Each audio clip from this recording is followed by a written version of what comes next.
I'm just not a number. I'm not 343, 3346. I'm Mike Carroll, okay? Mike Carroll has a wife, and Mike Carroll has 2 sons.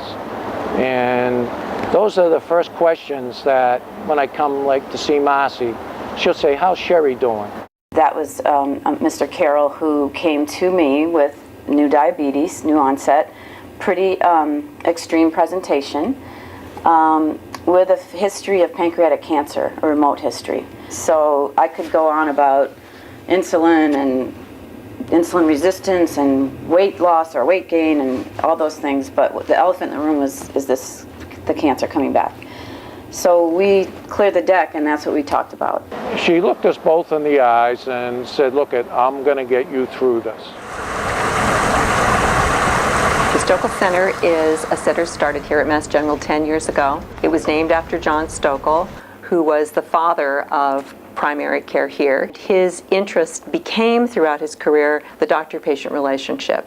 The Stoeckle Center has taken up one piece of that mission, which is to revitalize primary care by helping to put back into what we do those kinds of things. It's also tried to revitalize primary care by helping to redesign, recognizing that over the last 10 or 15 years, the expectation of the primary care clinician has changed dramatically. The skill sets that you're going to take when you enter the office door and sit down with the patient, you're never quite sure which skill set. Do I need to be a doctor? Do I need to be a friend?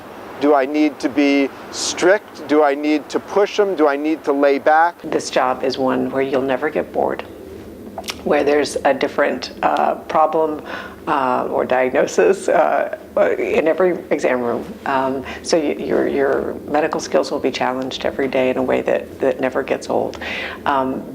Far more than that, though, is this wonderful long-term relationship with your patients. I got a letter the other day from a patient, and the letter was from someplace very far from here. And it had a couple of photographs in it, and it basically said, Dear Dr. Weil, I wanted to let you know that I was still alive and that I'm doing well, and thank you. This is a picture of my daughter, and this is me now. And I want to let you know that the reason I'm here is because of the conversations that we had and the things that we did 9 years ago. And thank you for that. I've been treated for my illnesses. My diabetes is under control. I've lost weight, and I'm happy. And the reason that's happened is in part because of you. That's why we do this. Because you can have an impact and not even realize you're doing it. The importance of primary care is people like Mrs. Lassiter. It's people who are looking for a long-term relationship with a doctor who's going to be in their community, who's going to be in their families, who's going to really get to know them as people. And I can tell him anything. I said, I don't have to go and give Angela $25. I can talk with Doc. And because, like I say, he knows me and I know him.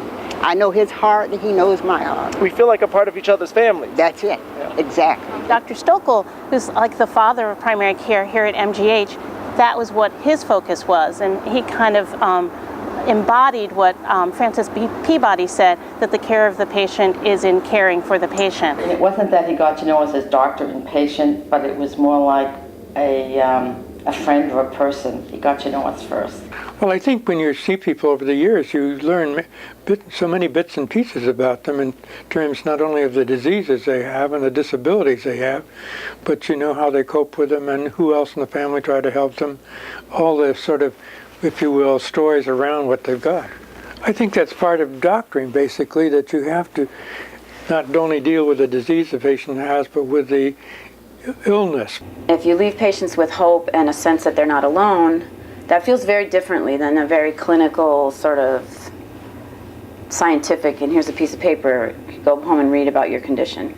I trust her judgment implicitly, and then that I let it go, and I follow her instructions to the T, and I'm still here. You know, I exercise constantly and I eat right because I listen to her, and I have a loved one that I need to stay healthy for.